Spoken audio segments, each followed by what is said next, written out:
मित्रांनो, पहिली नदी येते कृष्णा नदी. कृष्णा नदी जी आहे ते दक्षिण महाराष्ट्राचं नदी खोरे म्हणून ओळखलं जात असतं. या ठिकाणी लक्षात घेतलं पाहिजे की कृष्णा नदीचं एका बाजूला आपण इकडं सह्याद्रीच्या डोंगररांगा आहे आणि या बाजूला शंभू महादेवाच्या डोंगररांगा आहेत. या आहेत शंभू महादेवाच्या डोंगररांगा ज्या सातारा आणि सांगली जिल्ह्यात पसरलेल्या आहे आणि या बाजूला सह्याद्री आहे. बरोबर कोकण आणि पश्चिम महाराष्ट्राची बॉर्डर या ठिकाणी सह्याद्री डोंगररांगा करत असतात बघा. आणि या ठिकाणी येतो मग सातारा, सांगली, कोल्हापूर हे 3 जिल्हे येत असतात आणि या 3 जिल्ह्यातून कृष्णा नदी वाहत असते. आता कृष्णा नदीचा उगम होत असतो महाबळेश्वरला. महाबळेश्वर आपल्याला माहिती आहे की सातारा जिल्ह्यामधलं थंड हवेचं ठिकाण आहे, जे महाराष्ट्रातलं सर्वात मोठं थंड हवेचं ठिकाण म्हणून सुद्धा ओळखलं जात असतं. या महाबळेश्वरला महाराष्ट्रातला दुसऱ्या क्रमांकाचं सर्वाधिक पाऊस पडणारं ठिकाण म्हणून ओळखलं जात असतं. या ठिकाणून 5 नद्या उगम पावत असतात. वरती महाबळेश्वरला गेल्यानंतर तुमच्या लक्षात येईल की नवीन महाबळेश्वर, जुने महाबळेश्वर असे महाबळेश्वरचे 2 पार्ट आहे. जुन्या महाबळेश्वरामध्ये महादेवाचं मंदिर आहे बघा आणि मंदिरामध्ये प्रवेश केल्यानंतर नंदीच्या तोंडातून पाणी पडत असतं, जे पुढं या ठिकाणी हौदातून मग पुढं मंदिरात जावं लागतं. त्या हौदात पाणी धुतलं जातं असतं, पाय धुतल्या जात असतात आपले आणि नंतर मग तेच नंदीच्या तोंडातून बाहेर पडलेलं पाणी जे आहे बाहेर 5 नळ्याद्वारे बाहेर पडलं जातं आणि असं मानलं जातं की इथून मग 5 नद्यांचा उगम होतो असतो. मग यापैकी 2 नद्या इकडं कोकणातून वाहत असतात. अशा एक आहे त्यातली सावित्री आणि दुसरी येत असते गायत्री. तर या 2 नद्या महाबळेश्वरला उगम पावून पश्चिमेकडे वाहत असतात, तर 3 नद्या उगम पावून पूर्वेकडे वाहत असतात. त्यातली एक येत असते कृष्णा, दुसरी वेण्णा आणि तिसरी कोयना. तर अशा पद्धतीनं महाबळेश्वरला 5 नद्यांचं उगमस्थान मानलं जात असतं बघा. यापैकी कृष्णा नदी जी आहे इथं उगम पावून डोंगराळ भागातूनच अशी खाली उतरते सातारा, त्याच्यानंतर सांगली, त्याच्यानंतर कोल्हापूर आणि कोल्हापूरमधून प्रवेश करते मग पुढं कर्नाटकमध्ये. तर या पद्धतीनं 3 जिल्ह्यातून वाहत असते ही नदी. सर्वात जास्त पात्र वाहतं सातारा जिल्ह्यात, त्याच्या खालोखाल सांगली जिल्हा आहे. कोल्हापूर जिल्ह्यातून पात्र खूप कमी वाहत असतं बघा. तर अशा पद्धतीनं महाराष्ट्रातलं जे काही नदी खोरे आहे कृष्णा नदीचं, याला म्हणायचं अप्पर कृष्णा खोरे, उर्ध्व कृष्णा खोरे. मग इथून ही नदी कर्नाटकमध्ये जात असते, कर्नाटकमधून सरळ पुढं तेलंगणामध्ये जात असते, तेलंगणातून पुढं आंध्र प्रदेशमध्ये जात असते आणि आंध्र प्रदेशमध्ये मग पुढं दिवी नावाचे बेट लागतात किंवा यालाच काही पुस्तकाने दिघी बेट म्हटलेले आहेत. ठीक आहे, या दिघी बेटाजवळ या नदी बंगालच्या उपसागराला जाऊन मिळत असते बघा. इथं बंगालचा उपसागर येत असतो. तर ही नदी वाहत असते 4 राज्यातून. कुठले कुठले 4 राज्य? महाराष्ट्र, कर्नाटक, तेलंगणा, आंध्र प्रदेश. ठीक आहे, या 4 राज्यातली हिची टोटल लांबी येत असते 1400 किलोमीटर. यापैकी महाराष्ट्रातली लांबी येत असते 282 किलोमीटर. ठीक आहे, या 4 राज्यातलं या नदीच्या खोऱ्यानं जे क्षेत्रफळ आहे ते 2,59,000 चौरस किलोमीटर एरिया व्यापला गेलेला आहे. यापैकी महाराष्ट्रामध्ये 28,700 चौरस किलोमीटर एरिया व्यापला गेलेला आहे. तर अशा प्रकारचे हे नदी खोरे एक महत्वाचं आहे. दक्षिण भारतातली सर्वाधिक लांबीची नदी म्हणून सुद्धा कृष्णा नदी ओळखल्या जात असते. या कृष्णा नदीवरती प्रकल्प जर बघितले तर 3 मोठाले प्रकल्प लक्षात घेतले पाहिजे. कुठले कुठले? त्यातला पहिला येतो धोम प्रकल्प, जो सातारा जिल्ह्यामध्ये येत असतो. दुसरा प्रकल्प येतो असतो अलमट्टी, कर्नाटकमध्ये येत असतो. तिसरा येत असतो तेलंगणा आणि आंध्र प्रदेशच्या बॉर्डरवरती नागार्जुन सागर. ठीक आहे, आणि या नदीच्या 2 मोठ्या उपनद्या लक्षात ठेवायचे. एक तर या बाजूने वाहत येणारी भीमा नदी, जी महाराष्ट्रातून कर्नाटक आणि आंध्र आणि आपलं तेलंगणा आणि कर्नाटकच्या बॉर्डरवरती कृष्णाला जाऊन मिळत असते, आणि दुसरी या बाजूने येऊन मिळणारी तुंगभद्रा नदी. या 2 मोठ्या प्रमुख नद्या या नदीच्या उपनद्या आहेत. आता महाराष्ट्रातल्या जे या नदीच्या उपनद्या जे आहेत त्या लक्षात घेतल्या पाहिजे आपण. मग यामध्ये सुरुवातीला डाव्या बाजूने येणाऱ्या जे उपनद्या आहेत या शंभू महादेवाच्या डोंगर रांगेतून उगम पावून येत असतात. यातली पहिली नदी येत असते वांगणा. ठीक आहे, दुसरी नदी येत असते येरळा, हीच महत्वाची नदी इकडची डाव्या बाजूची, आणि तिसरी येत असते अग्रणी. तर या 3 नद्या डाव्या बाजूच्या लक्षात घेतल्या पाहिजेत. वांगणा, येरळा, अग्रणी. वांगणा महादेवाच्या डोंगररांगेत सातारा जिल्ह्यात उगम पावते. सातारा जिल्ह्यामध्ये कृष्णा नदीला येऊन मिळते. येरळा सातारा जिल्ह्यात उगम पावते आणि ब्रह्मनाळ किंवा भिलवडे नावाचं गाव लागत असतं सांगली जिल्ह्यामध्ये, तिथे येऊन मिळत असते. अग्रणी सातारा जिल्ह्यात उगम पावून सांगली जिल्ह्यामध्ये कृष्णा नदीला येऊन मिळत असते. तर डाव्या बाजूची या 3 नद्या आहेत. या 3 नद्यापैकी सगळ्यात महत्वाची नदी येत असते येरळा.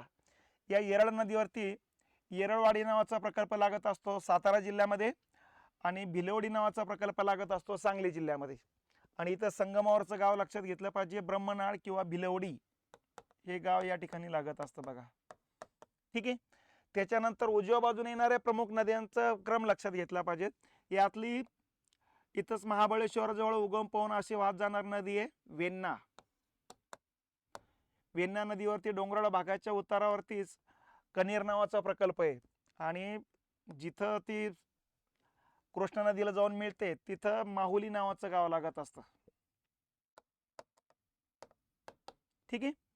त्याच्यानंतर इथंच उगम पावते कोयना. कोयना इथूनच उगम पावून डोंगराळ भागातून दक्षिणेकडे जात असते अशी 65 किलोमीटर पर्यंत. ठीक आहे.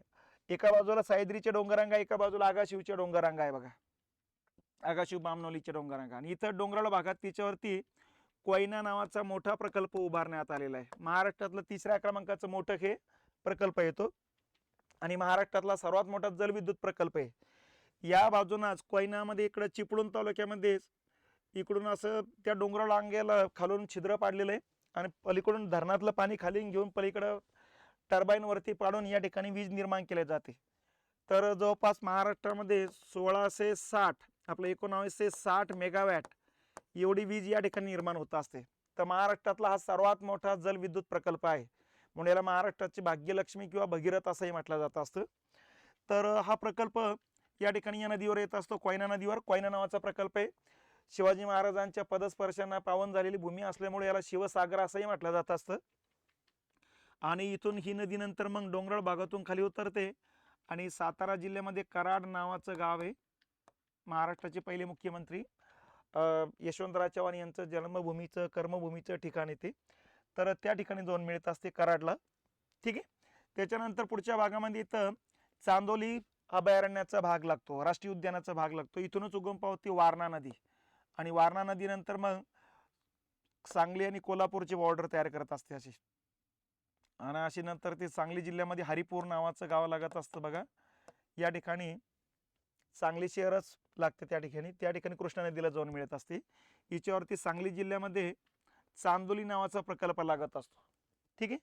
तर ही वारणा नदी एक लक्षात घेणं गरजेचं आहे, जी महाराष्ट्रातल्या कोल्हापूर आणि सांगलीची सीमा तयार करण्याचं काम करते. आता खाली कोल्हापूर जिल्हा सुरू होतो. कोल्हापूर जिल्ह्यातून भरपूर नद्या वाहत असतात बघा. यातली पंचगंगा नदी आहे. पंचगंगा नदी 5 नद्याचं एकत्रित प्रवाहाला म्हटलं जात असतं. मग 5 नद्या कुठल्या कुठल्या? उत्तरेकडून येते कासारी, त्याच्या दक्षिणेकडून येत असते कुंभी, याच्या दक्षिणेकडून येत असते तुळशी आणि त्याच्या दक्षिणेकडून येत असते भोगावती. आणि या 4 नद्या आणि एक गुप्त असलेली सरस्वती नदी यांच्या एकत्रित प्रवाहाला म्हणायचं मग पुढं पंचगंगा. आणि ही पंचगंगा नदी नंतर नरसोबाची वाडी या गावाजवळ कृष्णा नदीला जाऊन मिळत असते बघा. तर अशा प्रकारची या 5 नद्यांचा क्रम लक्षात घेतला पाहिजे. कासारी, त्याच्या खाली आहे कुंभी, त्याच्या खालून वाहत असते तुळशी, त्याच्या खालून वाहत असते भोगावती. भोगावती नदीवरती राधानगरी नावाचा प्रकल्प आहे. तुळशी नदीवरती तुळशी नावाचा प्रकल्प आहे. कुंभी नदीवरती कुंभी नावाचा प्रकल्प लागत असतो. तिथे मोठ्या प्रमाणात साखर कारखाने आहे. साखर कारखान्यातलं मळीचं पाणी या नदीच्या पात्रात सोडलं जातं आणि पुढे पंचगंगा नदीला मोठ्या प्रमाणात मग प्रदूषित बनते आणि म्हणून मग महाराष्ट्रातली पठारावरची सर्वात प्रदूषित नदी म्हणून पंचगंगा नदी ओळखल्या जात असते. तर कोल्हापूर शहर या पंचगंगा नदीच्याच काठावरती येत असतं. याच्या दक्षिणेकडून अशी इकडून वाहत जाणारी नदी आहे दूधगंगा. दूधगंगा अशी वाहत जाते. दंतवाड नावाचं गाव लागत असतं. या गावाजवळ ही नदी कृष्णा नदीला जाऊन मिळत असते बघा. हिच्यावरती कळमवाडी नावाचा प्रकल्प लागत असतो. या नदीलाच उजव्या बाजूने येऊन मिळत असते वेदगंगा नदी. तर ही दूधगंगा, त्याच्या खालून येत असते वेदगंगा. वेदगंगा नदीवरती वेदगंगा नावाचा प्रकल्प लागत असतो. त्याला पाटसगाव प्रकल्प असंही म्हटलं जात असतं. त्याच्यानंतर सगळ्यात दक्षिणेकडून इकडून वाहत असते घटप्रभा नदी अशी. ही घटप्रभा नदी अलमट्टी धरणाच्या अगोदर जाऊन मिळत असते बघा. तर ही आहे घटप्रभा नदी. या घटप्रभा नदीला डाव्या बाजूने येऊन मिळत असते अशी हिरण्यकेशी नदी, जी महाराष्ट्र आणि कर्नाटकची बॉर्डर तयार करते बघा इथं अशी. ठीक आहे. तर ही हिरण्यकेशी नदी सुद्धा लक्षात घेणं गरजेचं आहे. आणि या बाजूने अशी जाऊन मिळणार नदी आहे तिल्लारी. ही सर्वात शेवटची नदी येत असते. तर ती पण घटप्रभा नदीचीच उपनदी म्हणून ओळखल्या जात असते. तर अशा पद्धतीनं या क्रमानं येणाऱ्या उपनद्या लक्षात ठेवल्या पाहिजे. डाव्या बाजूची वांगणा, येरळा आणि अग्रणी. उजव्या बाजूची वेण्णा, कोयना, वारणा, पंचगंगा, दूधगंगा, वेदगंगा, हिरण्यकेशी, घटप्रभा, तिल्लारी. तर या नद्या आहेत आणि या नद्यांवरचे धरणं लक्षात ठेवले पाहिजेत. येरळा नदीवरती येरळवाडी आणि पुढं या ठिकाणी बैलोडी असे 2 प्रकल्प लागत असतात. एक सातारा जिल्ह्यात, एक सांगली जिल्ह्यामध्ये.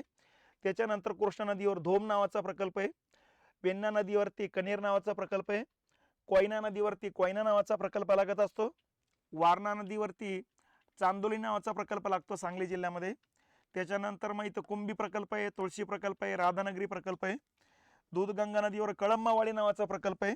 वेदगंगा नदीवरती वेदगंगा किंवा पाटस गावाचा प्रकल्प लागत असतो. हिरण्यकेशी नदीवर सुद्धा हिरण्यकेशी नावाचा प्रकल्प आहे. तिल्लारी नदीवरती डोंगराळ भागात तिल्लारी नावाचा प्रकल्प आहे. प्रकल्प आहे तो कोल्हापूर जिल्ह्यामध्ये, परंतु इकडं धरणातलं पाणी इकडं पश्चिमेकडे काढलेले बोगदाकडून आणि इकडं सिंधुदुर्ग जिल्ह्यामध्ये जलविद्युत प्रकल्प आहे. तर तिल्लारी जलविद्युत प्रकल्प विचारला सिंधुदुर्ग, तिल्लारी धरण विचारले तर कोल्हापूर, किंवा तिल्लारी नदी विचारली तर कोल्हापूर. कोयना प्रकल्प विचारला तर सातारा, कोयना नदी विचारली सातारा, पण कोयना जलविद्युत प्रकल्प विचारला तर रत्नागिरी जिल्ह्यातल्या चिपळूण तालुक्यामध्ये येतो असतो बघा. तर अशा पद्धतीनं या ठिकाणची या घटना घडामोडी लक्षात घेतल्या पाहिजेत. पंचगंगा म्हणजे 5 नद्यांचा पात्रातून बनलेली नदी आहे आणि महाबळेश्वर सुद्धा या ठिकाणी 5 नद्यांचा उगम होत असतो. तर दक्षिण महाराष्ट्रातले नदी खोर आहे ती सर्वाधिक पाणी वाहून येणारा नदी खोर आहे. तर याला म्हणायची कृष्णा नदी. मग आता या कृष्णा नदीबद्दल बेसिक जे मुद्दे आहेत ते बेसिक मुद्दे लक्षात घेणं गरजेचे आहे बघा. सगळ्यात पहिला बेसिक मुद्दा काय काय? कृष्णा नदी ही उगम पावते महाबळेश्वरला, जिल्हा सातारा. ठीक आहे, सह्याद्री डोंगररांगामध्ये. त्याच्यानंतर या नदीची लांबी येत असते, टोटल लांबी येत असते 1400 किलोमीटर. यापैकी महाराष्ट्रातली लांबी येत असते 282 किलोमीटर. त्याच्यानंतर या नदीचं खोऱ्याचं क्षेत्रफळ येत असतं 2,59,000 चौरस किलोमीटर. यापैकी महाराष्ट्रानं 28,700 चौरस किलोमीटर एरिया व्यापल्या गेलेला आहे. ठीक आहे. त्याच्यानंतर ही नदी कोणत्या दिशेनं वाहते? वाहिनी आहे पूर्व दिशेनं. ही नदी किती राज्यातून वाहते? 4 राज्ये. कुठले कुठले? महाराष्ट्र 1, कर्नाटक 2, कर्नाटकमधून जाते तेलंगणामध्ये आणि तेलंगणामधून जाते आंध्र प्रदेशमध्ये. ठीक आहे. त्याच्यानंतर या नदीचा शेवट लक्षात घेतला पाहिजे.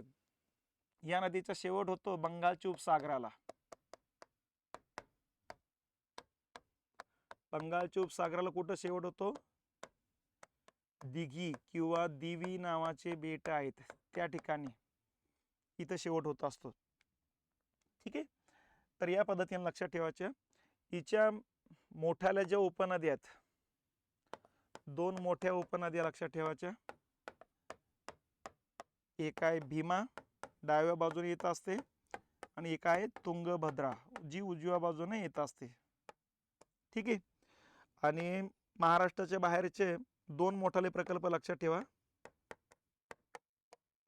महाराष्ट्राच्या बाहेरचे ते एक आहे कर्नाटक मध्ये आलमट्टी, या प्रकल्पावरून बऱ्यापैकी वाद चालू असतो. आणि दुसरा येतो असतो नागार्जुन सागर, हा येतो असतो तेलंगणामध्ये. ठीक आहे. त्याच्यानंतर या ठिकाणी उपनद्या लक्षात घेतल्या पाहिजे आपण या नदीच्या. ठीक आहे. उजवी बाजू आणि डावी बाजू. डाव्या बाजूला 3 उपनद्या येतात. पहिली येत असते वांगणा, दुसरी येत असते येरळा, तिसरी येत असते अग्रणी. ठीक आहे. उजव्या बाजूला पहिली येत असते वेण्णा, दुसरी येत असते कोयना, तिसरी येत असते वारणा, चौथी येत असते पंचगंगा, पाचवी येत असते दूधगंगा,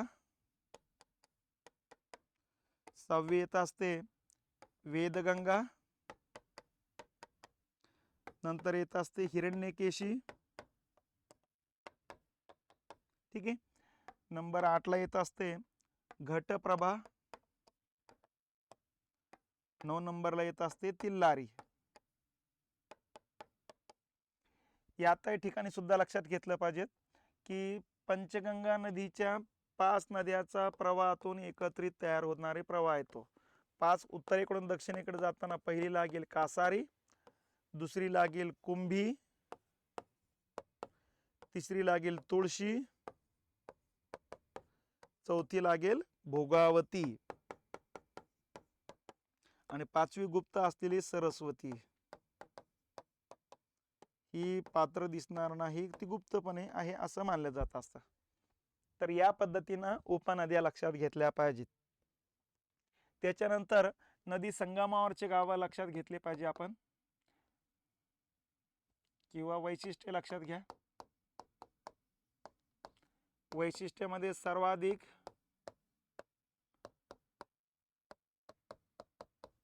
पाणी वाहून नेणारे नदी खोरे कृष्णा नदीचे. ठीक आहे. नंबर 2 पठारावरील सर्वाधिक प्रदूषित नदी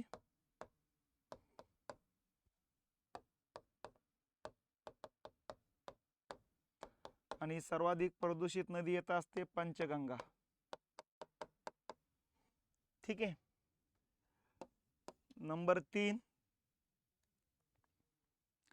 तिसरं वैशिष्ट्य, आता नदी संगमावरचे गाव लक्षात ठेवा, धरणं लक्षात ठेवा. त्याच्यानंतर लक्षात ठेवा महाबळेश्वर येथे 5 नद्यांचा उगम होतो. कुठल्या 5 नद्या मग? Number 1 Krishna, number 2 Venna, number 3 Koyna, number 4 Savitri आणि नंबर 5 गायत्री. या 2 नद्या कोकणातून वाहत असतात आणि या 3 नद्या पठारावरून वाहत असतात. ठीक आहे. त्याच्यानंतर लक्षात घ्यायचं नदी संगमावरचे गाव. हे धरण एक लक्षात घेत चला. धोम प्रकल्प आहे कृष्णा नदीवर, नंतर कनेर वेण्णा नदीवरती येतो, कोयना कोयना नदीवर आहे, येरळवाडी येरळा नदीवर आहे, त्याच्यानंतर चांदोली सांगली नदी सांगलीमध्ये वारणा नदीवर येतो, राधानगरी भोगावती नदीवर आहे, तुळशी तुळशी नदीवर आहे, कळमावाडी दूधगंगा नदीवर आहे, तिल्लारी तिल्लारी नदीवर आहे बघा, हिरण्यकेशी हिरण्यकेशी नदीवर आहे, पाटगाव वेदगंगा नदीवर, कुंभी कुंभी नदीवरती. ठीक आहे. त्याच्यानंतर नदी संगमावरचे गाव लक्षात घेतले पाहिजे आपण. कृष्णा आणि वेण्णा पहिला जो येतो तो माहुली गाव आहे, दत्तात्रयाचे तीर्थक्षेत्र असलेलं गाव आहे सातारा जिल्ह्यातलं. कृष्णा आणि कोयना कराड गाव येतं, महाराष्ट्राचे पहिले मुख्यमंत्र्यांचं जन्मभूमीच ठिकाणी. कृष्णा आणि येरळा ब्रह्मनाळ म्हणा किंवा भिलवडी म्हणा सांगली जिल्ह्यातलं गाव येत असतं. कृष्णा आणि वारणा हरिपूर किंवा सांगली शहर येत असतं. कृष्णा आणि पंचगंगा नरसोबाची वाडी किंवा नरसिंहपूर दत्तात्रयाचं जागृत तीर्थक्षेत्र हे. कृष्णा आणि दूधगंगा दंतवाड नावाचं गाव लागतं कोल्हापूर जिल्ह्यामध्ये. तर या पद्धतीनं ही कृष्णा नदीबद्दलची माहिती लक्षात घेतली पाहिजे. याच्यानंतर याच्यावरती जेवढे आयोगाने प्रश्न विचारलेले आहेत ते प्रश्न एकदा लक्षात घेतले पाहिजे आपण. मग आता या ठिकाणी लक्षात घ्या, खालीलपैकी कोणत्या 5 नद्यांनी मिळून पंचगंगा नदी बनलेली आहे? मग 5 नद्या तुम्हाला अगोदरच सांगितलेलं आहे. उत्तरेकडून दक्षिणेकडे जाताना कासारी, कुंभी, तुळशी, भोगावती आणि गुप्त असलेली सरस्वती. मग आता कुंभी कासारी हे बरोबर आहे, वारणा येरळा हे बरोबर नाहीये, दूधगंगा वेदगंगा याचा काही संबंध नाही, भोगावती तुळशी आणि सरस्वती हे एक बरोबर आहे. अ आणि ड, अ आणि ड चा पर्याय येतो 1 नंबर. ठीक आहे. हे पहिला प्रश्न. दुसरा येतो महाराष्ट्रातून वाहणाऱ्या खालील नद्यांचा दक्षिणेकडून उत्तरेकडे कोणता क्रम बरोबर आहे. मग हे अगोदरच आपण घेतलेले उतरता क्रम चढता क्रम. दक्षिणेकडून उत्तरेकडे जाताना असं बघायचं, भीमापेक्षा खाली कृष्णा वाहत असते, कृष्णाच्या खाली गोदावरी तापी नाहीये, म्हणजे हे पर्याय कटलेत. हे उत्तर आहे. कृष्णाच्या उत्तरेकडे भीमा, भीमाच्या उत्तरेकडे गोदावरी, गोदावरीच्या उत्तरेकडे तापी. ठीक आहे, त्यामुळे उत्तर येतं हे 2 नंबर. कृष्णा नदी प्रणालीसाठी खालीलपैकी उपनद्यांचा योग्य पर्याय निवडा. म्हणजे प्रणाली म्हणजे थोडक्यात काय, या नदीला डाव्या बाजूने उजव्या बाजूने ज्या काही नद्या उपनद्या येऊन मिळतात त्या उपनद्यांचा योग्य पर्याय कोणता आहे. उपनद्या सहाय्यक नद्या की जिचं पाणी कृष्णाला येऊन मिळतं, कोणत्या कोणत्या नद्यांचा पर्याय. भीमेचं पाणी येऊन मिळतं, कोयनेचं येतंय बघा, पंचगंगेचं येतं, वैनगंगेचं येतं का नाही, म्हणजे हा पर्याय कटला. इथं पैनगंगेचे येतच नाही, वैनगंगेचं येत नाही, पंचगंगा येईल, भीमा येईल, त्यामुळे हा पण पर्याय कटला. इथं भीमेचे येतं, घटीप्रभेचे पण येतं, पंचगंगेचे येतं, कोयनेचे येतं, याचा अर्थ हा पर्याय बरोबर आहे. इथं कोयनेचे येतं, घटप्रभेचे येतं, पण वैनगंगा आणि पैनगंगेचे येणार नाही, म्हणजे हा पण पर्याय कटलेला आहे. तर या पद्धतीने याचं उत्तर येतं 3 नंबर. ठीक आहे. त्याच्यानंतर खालीलपैकी कोणते शहर कृष्णा व पंचगंगा नद्याच्या संगमावर आहे. कृष्णा आणि पंचगंगा नद्याच्या संगमावर नरसोबाची वाडी किंवा आजचं नाव नरसिंहपूर आहे त्याचं. मग इथं नरसोबाची वाडी आहे. ठीक आहे. इथं कराड जी आहे कृष्णा आणि कोयनाच्या संगमावरती. खालीलपैकी कोणत्या नदीला कोल्हापूर जिल्ह्याची जीवनदायिनी म्हणतात. तर पंचगंगा नदीला जीवनदायिनी म्हटलं जात असतं कोल्हापूर जिल्ह्याचे, कारण कोल्हापूर जिल्ह्यामध्ये सर्वात जास्त विकास या नदी खोऱ्यात झालेला आहे, साखर कारखान्याचा सुद्धा, ऊसाचा सुद्धा. पंचगंगा आणि कृष्णा या नदीच्या संगमावर नरसिंहवाडी हे गाव लागत असतं बघा. खालीलपैकी गटात न वसणारी नदी शोधा. दूधगंगा, पंचगंगा, गिरणा आणि सीना. सीना ही भीमा नदीची उपनदी, भीमा नदीचं पाणी शेवटी कृष्णालाच येतं. दूधगंगेचे येतं, पंचगंगेचे येतं, फक्त गिरणाची येत नाही. गिरणा नदी ही तापी नदीची उपनदी आहे, त्यामुळं ते पाणी जात असतं अरबी समुद्राला. या बाकीचे 3 नद्याचं पाणी येत असतं कृष्णा नदीद्वारे बंगालच्या उपसागराला. उजनी धरण जलाशय आणि कोयना धरण जलाशय यांना काय नावाने ओळखले जाते. उजनी धरण जे आहे ते सोलापूर जिल्ह्यात भीमा नदीवरती येत असतं. यशवंतराव चव्हाण, आपलं यशवंतराव मोहिते पाटील यांच्या प्रयत्नामुळे हा प्रकल्प झालेला आहे, आलं लक्षात. आणि कोयना जे काही धरण आहे यालाच आपण सांगितलेलं आता शिवाजी महाराजांचं नाव देण्यात आलेले शिवसागर किंवा शिवाजी सागर. मग आता यशवंत सागर आणि शिवाजी सागर, इथं हे बरोबर आहे पण हे बरोबर नाही, इथं हे दोन्ही पण बरोबर नाही.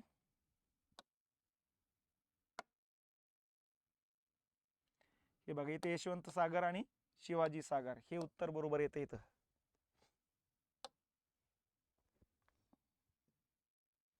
पुढच्या योग्य जोडी लावा. नद्या आणि समोर धरणं दिलेली आहेत बघा. दूधगंगा नदीवरती कळंबवाडी नावाचा प्रकल्प आहे. एवढ्या याच्यानं उत्तर निघत असेल तर बघा 2 पर्यायामध्येच उत्तर हे 2 पर्याय कटलेले आहेत. वेळवंडी नदी ही भीमा नदीची उपनदी आहे आणि भीमा नदी शेवटी कृष्णा नदीलाच येऊन मिळते. याच्यावरती भाटघर नावाचा प्रकल्प लागत असतो.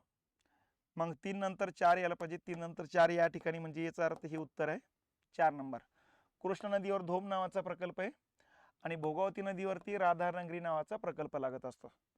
तर या पद्धतीने उत्तर येत असतं हे 4 नंबर. पुढचा प्रश्न येतोय, या ठिकाणी टिंबटिंब या ठिकाणी कोयना नदी कृष्णा नदीला येऊन मिळते. कुठल्या ठिकाणी? मग कराड.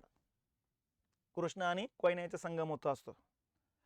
महाराष्ट्रातील खालीलपैकी कोणता जलविद्युत प्रकल्प आधुनिक महाराष्ट्राची भाग्यरेषा म्हणून ओळखला जात असते. तर कोयना प्रकल्प 1960 मेगावॅट एवढी ऊर्जा या ठिकाणी तयार होत असते. कोयना प्रकल्प येत असतो सातारा जिल्ह्यामध्ये, परंतु जलविद्युत निर्मिती होत असते रत्नागिरी जिल्ह्यातल्या चिपळूण तालुक्यामध्ये.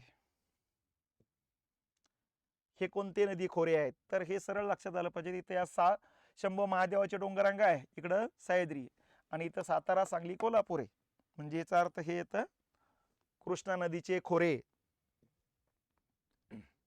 पुढचा प्रश्न आहे, कोयना जलविद्युत प्रकल्प हा कृष्णा नदीच्या उपनदी कोयना ह्यावर उभारला असून या धरणाच्या जलाशयाला शिवसागर म्हटले जाते. बरोबर, ठीक. ठीक आहे. कोयना नदीच्या पूर्वेकडील वाहणारे पाणी पश्चिमेकडे वळवून चिपळूण तालुक्यात पोफळी येथे एक मोठे वीज निर्मिती उभारलेले आहेत. बरोबर आहे. चिपळूण तालुक्यात वीज निर्माण केले जात असते. तर दोन्ही पण बरोबर आहे. महाराष्ट्रातील खालीलपैकी सर्वात मोठा जलविद्युत प्रकल्प कोणता? तर सर्वात मोठा जलविद्युत प्रकल्प आहे कोयना. सर्वात पहिला जर विचारला असतं ना महाराष्ट्रातला, तर प्रथम जलविद्युत प्रकल्प येतो असतो खोपोली, महाराष्ट्रातला पहिला. परत इथं नदी खोरे विचारलेले, तर हे कृष्णा नदीचेच खोरे आहेत बघा हे.